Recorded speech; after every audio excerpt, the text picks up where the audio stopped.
Graças a Deus. Aleluia. Aleluia. Glória a Deus. Aleluia. Glórias ao Senhor. Louvado seja o nome do Senhor Jesus. Diga comigo.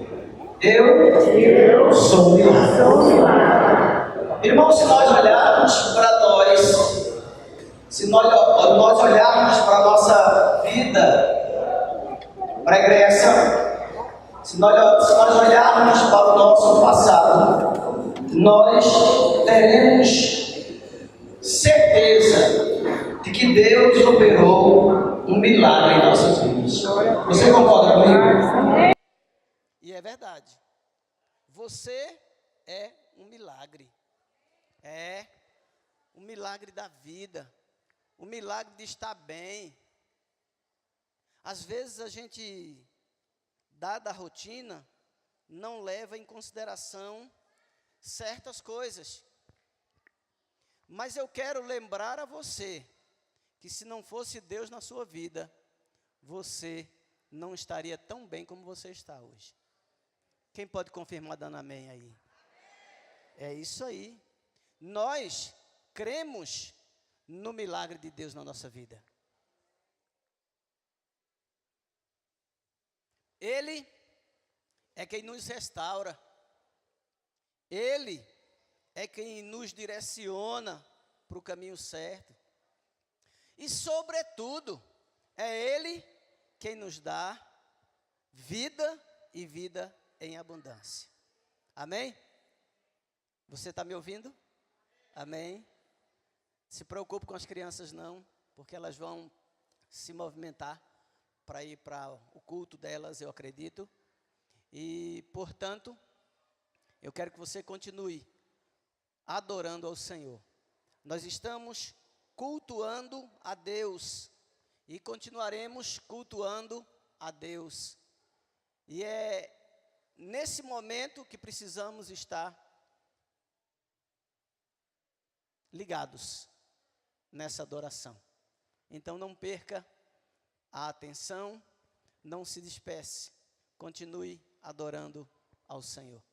Abra sua Bíblia em Mateus capítulo 5, versículo 3.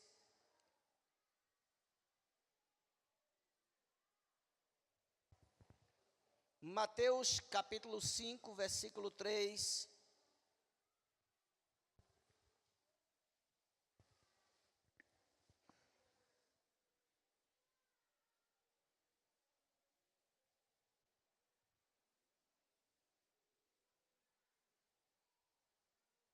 Aqueles que encontraram, digam amém. Aqueles que não encontraram, digam amém. Alguns ainda não encontraram. Mas vão encontrar logo, logo. Mateus, primeiro livro do Novo Testamento. Evangelho segundo Mateus, capítulo 5, versículo 3. Diz assim o texto: Bem-aventurados os pobres em espírito, porque deles é o reino dos céus. Nós vamos meditar nessa palavra, sobre os pobres em espírito. Antes eu quero convidar você a mais uma oração. E nesta oração eu quero que você se lembre de agradecer ao Senhor por estar aqui nesta noite, por ter a oportunidade de adorar a Ele. Porque é algo muito especial estar aqui adorando ao Senhor. Muitos não conseguiram chegar. Outros estão literalmente impedidos de chegar aqui. Mas você está aqui. E você está aqui para adorar a Deus. E você está aqui para cumprir o propósito principal que você veio fazer aqui, que foi adorar a Deus. Todas as outras coisas são boas também. Mas o principal motivo de nós nos reunirmos é para adorar a Deus. Então, lembre-se nessa oração de adorar ao Senhor, de agradecer a Ele. Existe uma história de que Jesus curou 10 leprosos. E só um retornou para agradecer. E esse que retornou para agradecer, ele era publicano. Não era nem judeu. Então, isso me ensina que muitas vezes o nosso grau de agradecimento é muito pequeno. Isso me faz lembrar que às vezes eu peço muito e agradeço pouco. Então eu quero convidar você a fazer uma oração de agradecimento. Pastor, o que é que eu vou agradecer? Deus sabe, eu não sei. Eu só sei que você tem motivos para agradecer. Isso eu sei, isso eu posso afirmar. Então, fechemos os nossos olhos e agradeçamos ao Senhor. Querido Deus, louvado seja o teu nome, Pai. Querido Deus, nós não merecemos, Pai, estar aqui, mas a tua misericórdia nos chamou, a tua misericórdia nos alcançou, a tua misericórdia nos encontrou errante na vida e nos deu uma nova oportunidade. Por isso, Pai, nesta noite, queremos, ó Deus, dizer palavras de agradecimento ao Senhor. Agradecer ao Senhor pelo privilégio de te servir. Agradecer ao Senhor pelo privilégio de sermos chamados filhos de Deus. Agradecer, Deus, o privilégio, Senhor, de termos, ó Deus, uma igreja para congregar. Agradecermos ao Senhor, porque o Senhor colocou em nós fé, crença, crer no Senhor, no Deus Todo-Poderoso. Agradecer ao Senhor pelo milagre da vida, por estarmos vivos. Agradecer ao Senhor pela família que temos. Senhor, muito temos a agradecer. E a grande realidade é que temos pouco a pedir. Então, Senhor, coloca no nosso coração mais agradecimento. Que o nosso coração se encha de alegria. Que o nosso coração se encha de agradecimento, de motivos de agradecimento ao Senhor. E que a nossa vida seja realmente um glorificar ao Senhor, um adorar ao Senhor, para a glória e honra do Teu nome. Faz-nos, ó Deus, meditar na Tua palavra, Senhor, e que nós possamos ser alcançados por esta palavra mais uma vez, em nome de Jesus Cristo. Amém, amém, amém. Este texto, irmãos, é um texto muito conhecido. Ele está incluído no Sermão do Monte. E este Sermão do Monte é a primeira instrução que Jesus dá aos seus discípulos no início do seu ministério. Conforme John Stott, provavelmente seja a parte mais conhecida dos ensinamentos de Jesus, mesmo sendo entendido por poucos e obedecido por um número ainda menor de pessoas. Então, nós entendemos que este Sermão do Monte, ele não é bem entendido. E aqueles que entendem, nem todos eles, daqueles poucos que entendem, conseguem praticar este Sermão do Monte. Ele apresenta a conduta cristã que Jesus ensina aos seus discípulos, e que não somente aos seus discípulos da época, mas também a nós nos dias de hoje.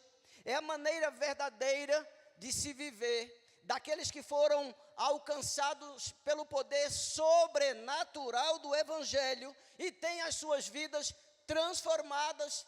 Só aqueles que experimentaram verdadeiramente uma experiência única com Deus podem compreender e praticar esse Sermão do Monte, porque ele é um contraste da vida proposta por Jesus e a vida normalmente vivida no mundo.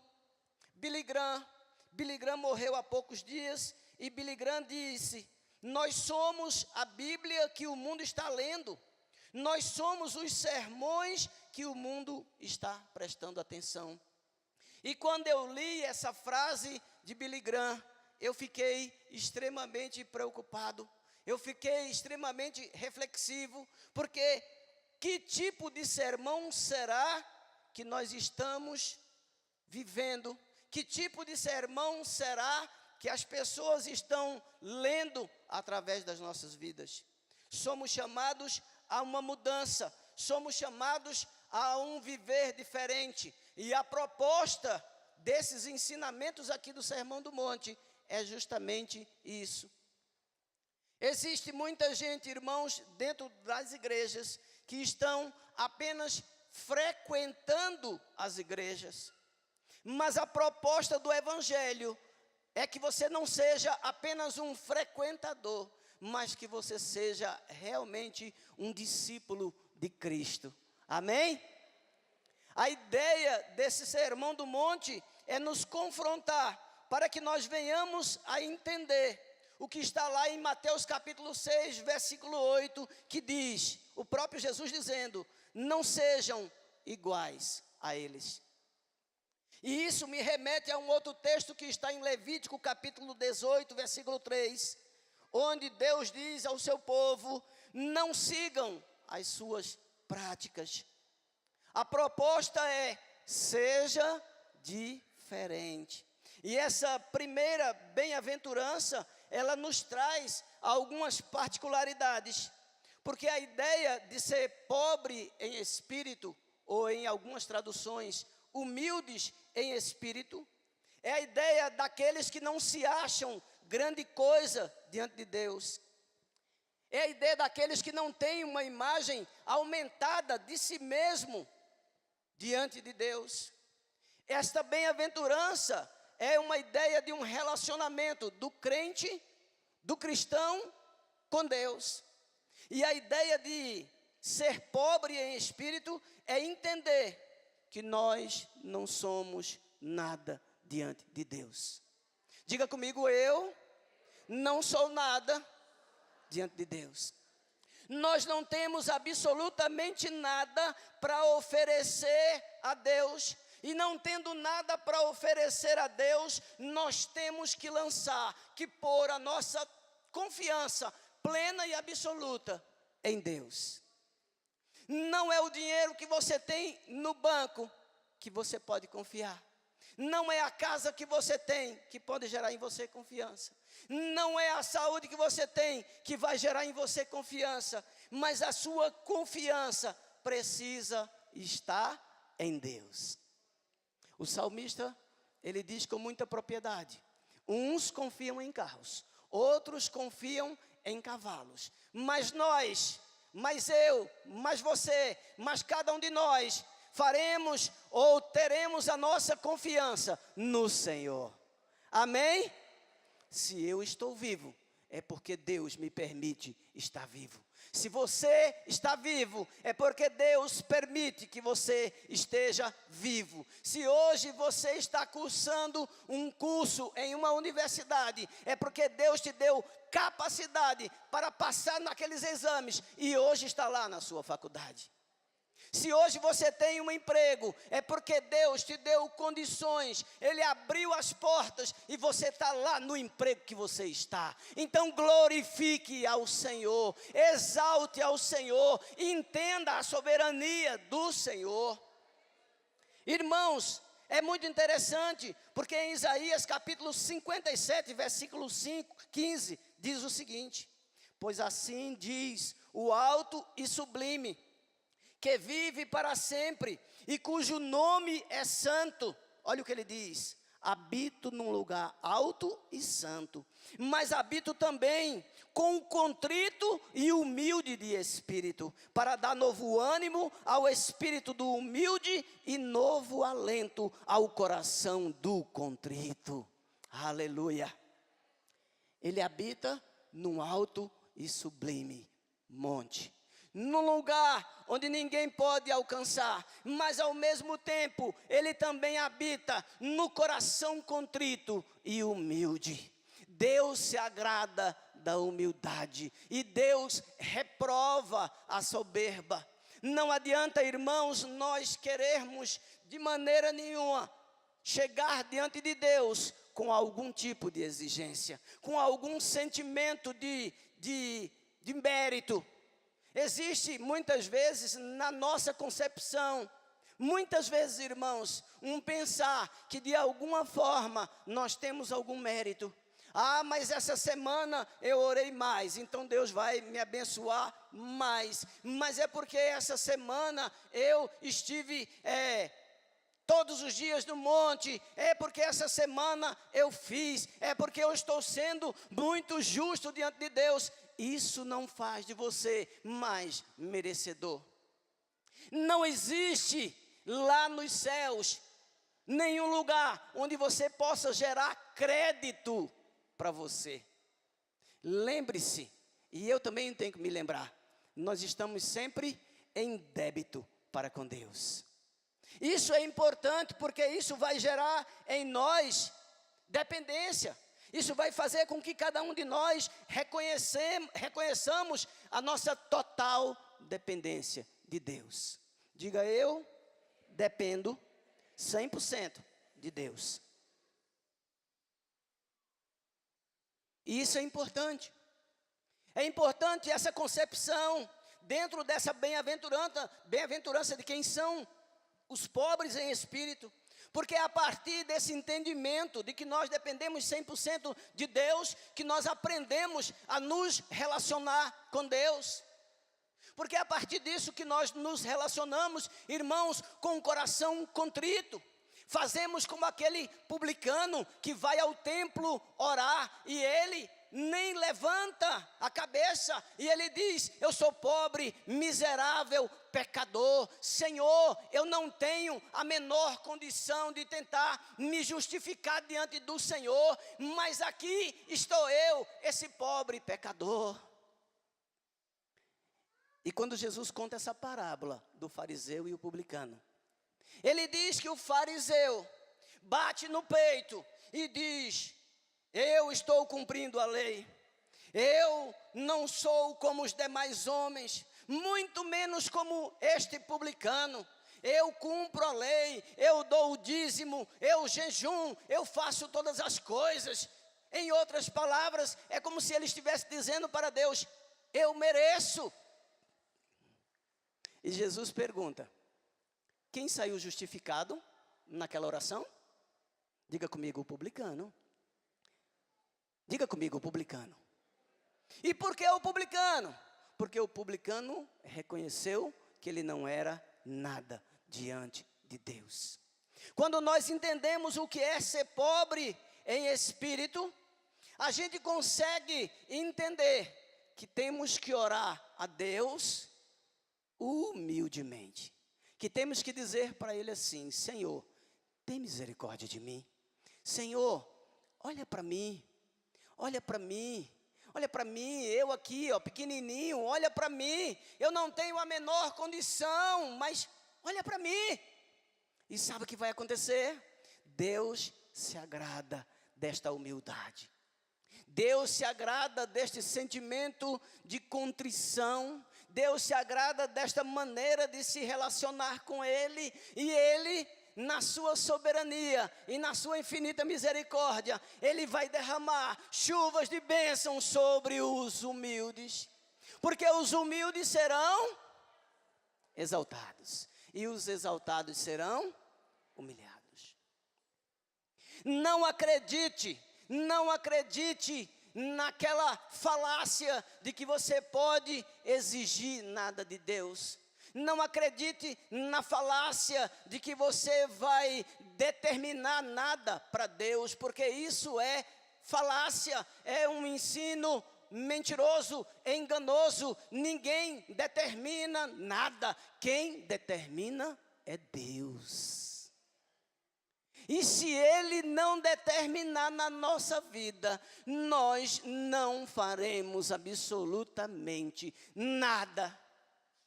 E é por isso que é muito bom ter essa concepção, porque a gente vive um evangelho equilibrado, a gente vive um evangelho real, a gente vive um evangelho sincero, a partir desse entendimento de que nós nos curvamos diante da soberania de Deus. Eu gosto muito de Colossenses capítulo 1, versículo 16. Escute o que diz o texto. Pois nele foram criadas todas as coisas nos céus e na terra, as visíveis e as invisíveis, sejam tronos ou soberanias, poderes ou autoridades, todas as coisas foram criadas por ele e para ele. Diga comigo, todas as coisas foram criadas por ele e para ele. E quem é esse ele? O Deus Jeová.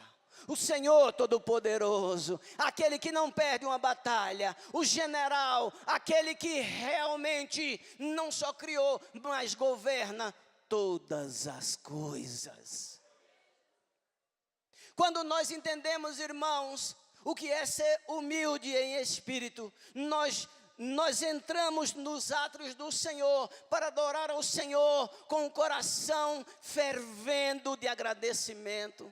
Nós começamos a contemplar esse Deus tão transcendente, que também consegue ser imanente. É um Deus que está longe, mas é um Deus que está perto. É um Deus que está dentro de nós. Aleluia. E esse é um mistério. É um mistério difícil de compreender, como um Deus tão grande, Criador dos céus, Criador da terra, que tem nas mãos todas as soberanias, todos os reinos e todas as potestades, ainda assim, Ele habita em nós. É ou não é um privilégio? Sim ou não? É ou não é um privilégio? É um privilégio muito grande. Por outro lado, irmãos, é importante entender que quando Jesus está falando sobre pobres em espírito, Ele está falando do nosso comportamento em relação a Deus.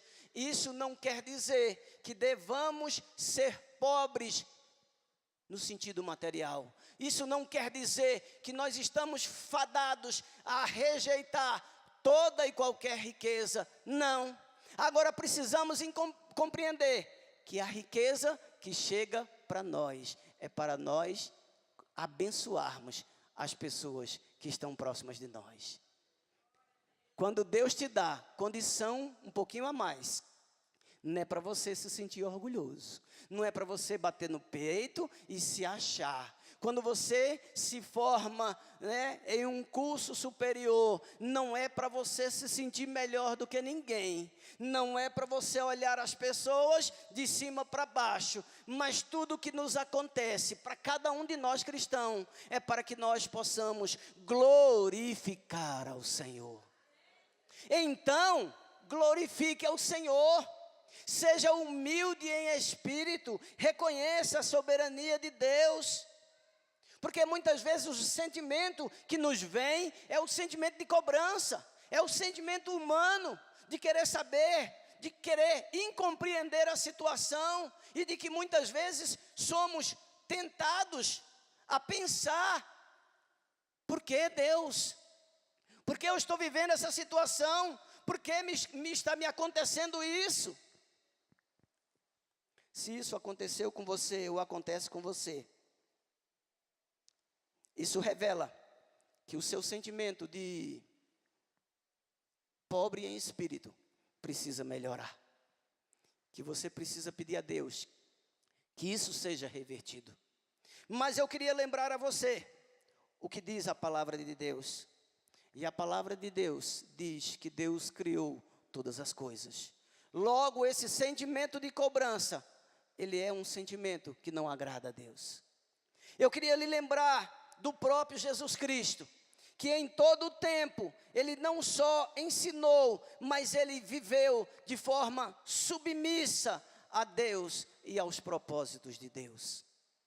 Não foi fácil, irmãos, para Jesus, o próprio Jesus, Filho de Deus e também Deus, ser incluído dentro de um propósito, plano de salvação, e estar obediente àquele propósito, àquele plano de salvação durante todo o tempo. Em muitos momentos, a Bíblia relata que ele foi perseguido. A Bíblia relata que em muitos momentos ele foi confrontado, agredido. rejeitado. E quando estava próximo à sua crucificação, que era o ponto final do propósito de Deus para a vida do próprio Jesus, ele foi esbofeteado, escarnecido. Eles diziam para ele: você não é Deus, mas você não diz que é rei dos judeus, então se livra disso aqui agora, manda com que aconteça alguma coisa, anjos apareçam, faz qualquer coisa aí, você não é o Todo-Poderoso. E Jesus, obediente ao propósito, ele não abriu a sua boca. Quantas vezes, irmãos, a gente por qualquer coisa a gente reclama, por qualquer coisa a gente acha ruim, por qualquer coisa a gente acha que a vida não está boa, por qualquer coisa a gente quer mudança, e a gente começa a orar e quase que exigir, dizer: Deus, eu não aguento mais. Como assim não aguenta mais? Lembre-se de Jesus, lembre-se do sofrimento de Jesus, lembre-se da obediência de Jesus, lembre-se da vida de Jesus, e se recolha a sua insignificância. Ah, pastor, o senhor está dizendo que eu sou insignificante? Eu estou dizendo que todos nós somos insignificantes diante de Deus. Agora, esta maneira de pensar, de que não é nada, pode fazer muito por nossas vidas, pode mudar muito a nossa relação com Deus, pode mudar muito a nossa maneira de agir. Diante da nossa vida, precisamos aprender a agradecer um pouco mais. E as pessoas que realmente recebem essa virtude da bem-aventurança, chamada humildes ou pobres em espírito, elas vivem uma vida de contentamento. Diga comigo: contentamento. Contentamento é se sentir satisfeito com a vida que vive atual. Isso não está implícito que você não pode buscar outras coisas, que você não vai estudar e trabalhar para viver uma vida melhor. Claro que não. Se você puder viver melhor, você vai lutar para isso, mas isso não é um fim em si mesmo. O fim é glorificar a Deus com a nossa vida. Amém? Então, ao acordar todos os dias, com esse contentamento, com esse espírito de humildade, a gente vai dizer o quê? Obrigado, Senhor, por mais um dia. Obrigado, Senhor, por mais um dia que o Senhor me permite acordar. Obrigado porque é mais um dia que o Senhor me dá de oportunidade para trabalhar. É mais um dia que eu tenho de oportunidade para que o Teu nome seja conhecido aonde quer que eu esteja. Lembrem-se, vocês são luz nesse mundo. E a luz precisa de fato se apresentar. Aonde quer que você esteja, as pessoas precisam ver em você o brilho de Jesus, o jeito diferente de Jesus. Porque se nós somos verdadeiramente seguidores de Cristo, nós somos diferentes. Amém? Temos um pensamento diferente, vivemos uma vida diferente, podemos agradecer em meio ao sofrimento. E por que não dizer, conforme diz a Bíblia, nos alegrar em meio ao sofrimento? Porque muitas vezes a tendência nossa é agir conforme a circunstância. Mas Jesus está dizendo que bem-aventurados são os pobres em espírito. E esse bem-aventurado, que em muitas traduções é feliz, não é uma felicidade baseada na circunstância. Essa felicidade não é uma felicidade baseada no novo emprego, no novo carro, na nova casa, no novo casamento, na nova universidade. Não, esta felicidade é baseada em Deus, o nosso Senhor. Ela vem diretamente do alto para as nossas vidas. A gente consegue se sentir feliz, a gente consegue se sentir em paz, mesmo em circunstâncias extremamente adversas. E como explicar essa paz? E como explicar essa felicidade? Não tem explicação racional. Não adianta querer entender com a filosofia ou qualquer outra ciência esta alegria, esta felicidade, porque ela vem diretamente de Deus para o seu servo e a sua serva. Como é que você se sente?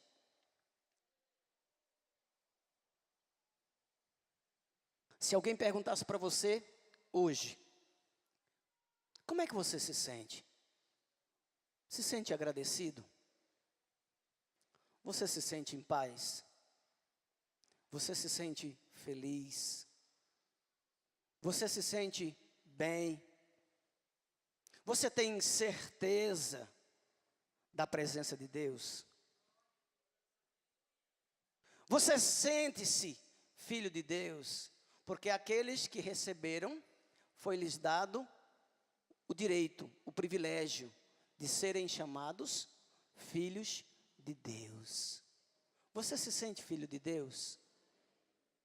Você se sente discípulo de Cristo? E quando eu digo discípulo, eu estou dizendo imitador. Ou você apenas carrega um título de crente, mas não pratica nada do que o Evangelho te ensina? Ou você simplesmente, me perdoe, até envergonha o Evangelho com as suas atitudes, que não condizem com os ensinamentos bíblicos? Se você fosse analisar a sua vida, e analisando a sua vida, como que você se enxergaria? Como que você se veria diante da palavra de Deus, diante dos ensinamentos da própria palavra do próprio Jesus? Você poderia humildemente dizer: eu sou um servo de Deus.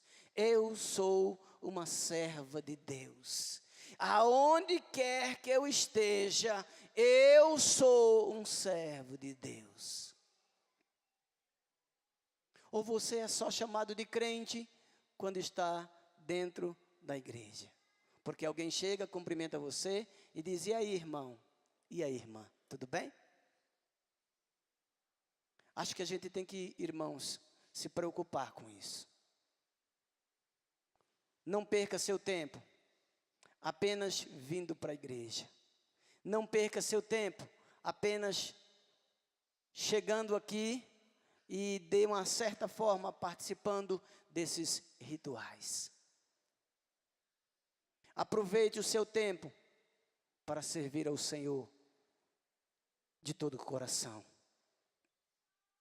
Quando Jesus foi perguntado sobre o principal mandamento, ele disse que o primeiro e principal mandamento é amar a Deus sobre todas as coisas, com todas as forças, com todo o entendimento, com tudo que você tem, e depois amar o próximo. E quando Jesus está falando sobre amar a Deus, Ele está dizendo: observe os meus mandamentos.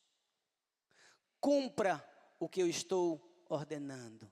Porque nem todo aquele que me diz Senhor, Senhor, herdará o reino dos céus. Infelizmente, irmãos, eu quero finalizar essa mensagem dizendo que, infelizmente, muitos são chamados e poucos são escolhidos. Muitos participam de igrejas, mas eu quero me atrever a dizer que poucos estarão de verdade com o Senhor naqueles dias. Diga: Senhor, Diga comigo: Senhor, tem misericórdia de mim. E por que eu estou pedindo para você dizer isso? Que é para você ser enquadrado entre os escolhidos. Que é para você fazer parte daquele lindo coral que vai cantar: Santo, Santo, Santo é o Senhor Todo-Poderoso. Que é para você subir, ir aos céus e se livrar da condenação eterna. Algo que é real e que muitas vezes, muita gente não se apercebe, acha que nem existe.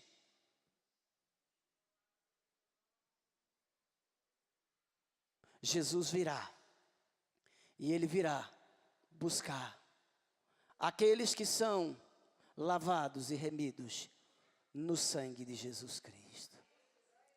Ele vai vir buscar aqueles que dão importância a isso que Ele ensinou. Aqueles que são verdadeiramente humildes em espírito. Se coloque diante de Deus, querido, querida, com humildade, e peça a Ele para encher a sua vida da sua presença, para encher a sua vida de desejo de imitá-lo, para que você seja verdadeira cópia de Cristo na terra. Ele não está mais na terra, mas Ele deixou a sua igreja, que tem a responsabilidade de dar continuidade àquilo que Ele fez. Então, se junte a isso, se preocupe com isso, gaste tempo se preocupando com a sua vida espiritual. Não pense apenas na sua vida material. A sua vida material tem a sua importância, mas uma importância passageira. Gaste tempo se preocupando e vivendo uma vida espiritual verdadeira. Seja realmente um filho de Deus. Porque todos esses felizes aqui, do capítulo 5 de Mateus, são pessoas que herdarão o reino dos céus. Bem-aventurados os pobres em espírito, porque deles é o reino dos céus. Que Deus nos abençoe e nos guarde, em nome de Jesus. Que o Espírito Santo possa ter falado ao seu coração e ter dito: olha, eu estou à porta e bato. Olha, eu estou aqui e eu preciso fazer com que você viva uma vida verdadeira de serviço ao Senhor. Vamos ficar em pé e vamos orar nesta hora. Eu queria que o louvor se posicionasse. Eu queria que você colocasse a mão no seu coração. Eu queria que você pedisse misericórdia a Deus. Se esta palavra falou com você, peça misericórdia ao Senhor. Reveja seus conceitos, reveja a sua situação diante de Deus, reveja a sua comunhão com o Senhor. E diga: Deus, tenha misericórdia da minha vida. Feche os seus olhos e oremos ao Senhor. Pode começar orando. Pode começar falando com o seu Deus. Pode começar pedindo para Ele quebrar a sua frieza espiritual. Pode começar pedindo ao Senhor que te dê todos os dias desejo de adorá-lo. Deus, fomos ministrados pela Tua palavra, Senhor. E a Tua palavra sempre fala conosco. A Tua palavra sempre nos adverte para que nós sejamos a semelhança de Jesus Cristo. Meu Deus, a nossa vida, Senhor, tem que estar sob o comando do Mestre. A nossa vida, Senhor, tem que ser plena, mas plena diante do Senhor. A nossa confiança precisa ser lançada diante do Senhor. Meu Deus, nos ajuda, Pai, nos ajuda a entender que só os pobres em espírito herdarão o reino dos céus. Só eles conseguirão alcançar a verdadeira paz, a verdadeira alegria que vem do Senhor. Meu Deus, queremos viver uma vida santa, uma vida consagrada, uma vida separada diante do Senhor. Eu quero pedir ao Senhor que nos incomode, Senhor, a isso. Eu quero pedir ao Senhor que nos dirija a isso. Eu quero pedir ao Senhor que nos alerte, que nós possamos acordar muitas vezes do sono, Senhor, aquele sono, Senhor, do comodismo, aquele sono, Senhor, que não nos deixa ver que nós estamos correndo perigo, Pai, mas que nós possamos ser reavivados pelo Senhor, renovados pelo Senhor, e que o Teu nome seja glorificado em nossas vidas, em nome do Senhor Jesus. Abençoa-nos, Pai, nesta noite, em nome de Jesus, amém. Amém? Pode sentar um pouquinho.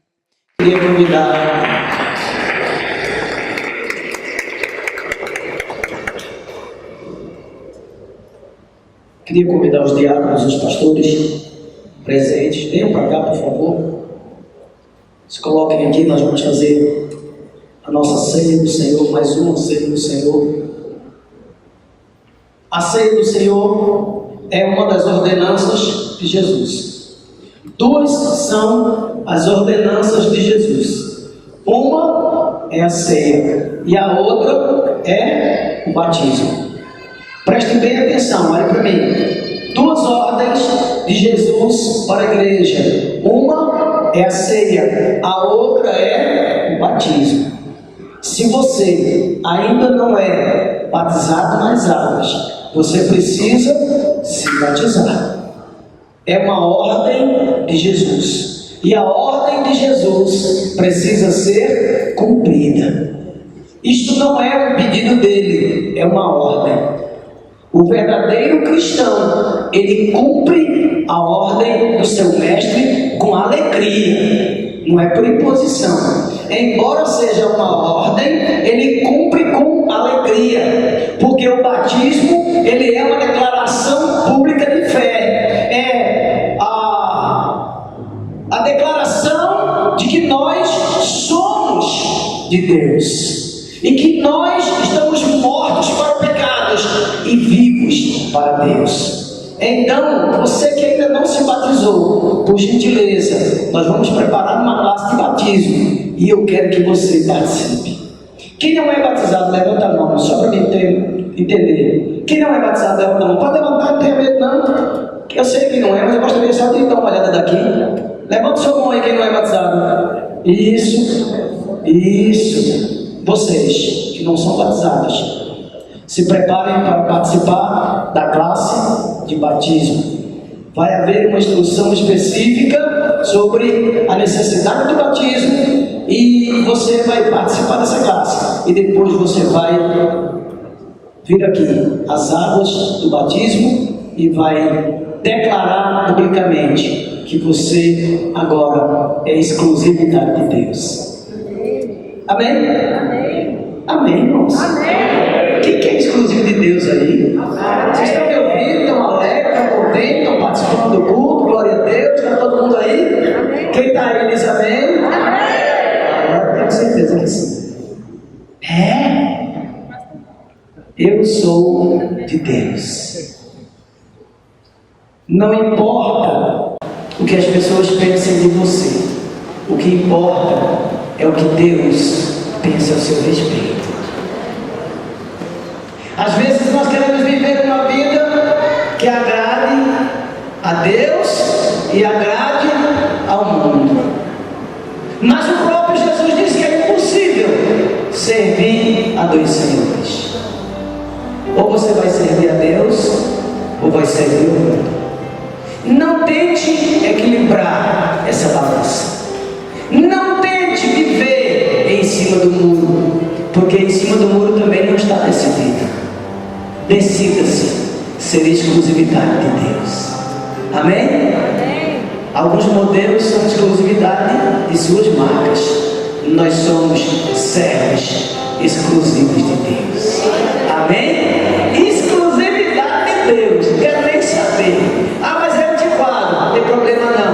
Ah, mas é retrógrado. Não tem problema não. Ah, mas está fora de moda. Não tem problema não. Ah, mas é feio. Não tem problema não. Isso aí o Espírito já me fala todo dia. Não precisa se preocupar com isso não. Está vendo dizer? Se preocupe não. Se preocupe em servir a Deus. Se preocupe em adorar a Deus. Se preocupe em agradar a Deus. Se preocupe em ter comunhão com Deus. É isso que você tem que se preocupar. Às vezes a gente se preocupa muito com os outros. Tem gente que vive para os outros. Até a roupa que ele coloca pensando: será que vão achar bom? Será que tá bom? Será que tá combinando? Será que tá na moda? Será que tá isso? Será que tá aquilo?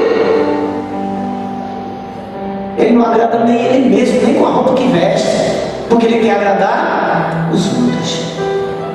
Mas Pedro diz: importa agradar a Deus do que aos homens. O que você prefere adorar? O que você prefere agradar? A Deus ou aos homens? Ah, não sei, pastor, eu vou pensar. Então você precisa se converter. Porque os verdadeiros convertidos, eles se preocupam em agradar o seu Deus. Mas os verdadeiros convertidos, eles foram realmente alcançados por Deus. É como eu disse durante a mensagem: nem todo mundo que diz Senhor, Senhor, eles realmente herdarão o reino dos céus. Tem muita gente dispersa, tem muita gente que não está nem aí. E eu espero que você não seja uma dessas pessoas. Amém? Amém. Espero que você não seja desses. Eu espero que você seja um servo do Deus Altíssimo, um realmente escolhido do Senhor, aquele que, se Jesus voltar já, agora você vai subir contente, certo? Tem certeza que você vai estar incluído na chamada. Não brinque com isso. E eu não sei porque que eu estou tocando mais de uma vez nisso. Se você está com a vida mais ou menos, procure se ajustar diante do Senhor. Porque, como a parábola das 10 virgens, 5 estavam prontas e 5 não estavam. E quando o noivo chegou, as que estavam prontas entraram para a festa. E as que não estavam prontas ficaram se lamentando. Olha que oportunidade linda Deus está nos dando. Oportunidade de refletir, para quando Jesus voltar, eu estar pronto.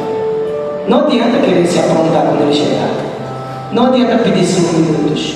Isso aí não é igual a mulher pede para o marido, não, quando está vindo para a igreja, não. Que a mulher, quando está vindo para a igreja, às vezes ela pede para ele, né? Me dê mais 5 minutos, me dê mais 10, me dê mais 15 para terminar de me arrumar.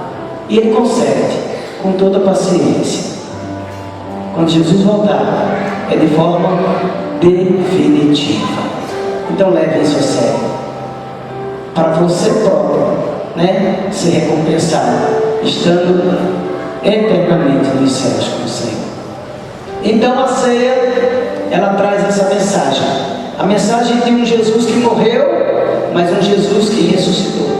Um Jesus que ordenou que a igreja continuasse realizando isso que é chamada a ceia do Senhor. Aqui tem 2 elementos aqui. Tem o pão e tem o vinho. O pão simboliza o corpo de Jesus e o vinho simboliza o sangue de Jesus. Cada um desses elementos compõe Jesus Cristo e nos leva à lembrança de um Jesus que sofreu por mim e por você. Ele não morreu por ele, porque ele não precisava morrer por ele. Ele morreu por nós. Nós fomos os causadores da morte de Jesus. Mas também ele não ficou morto. A Bíblia diz que ao 3º dia, ele, diga, ressuscitou. Diga, ressuscitou. Esteja alegre na presença de Deus. Se sinta incluído verdadeiramente no corpo de Cristo. Amém?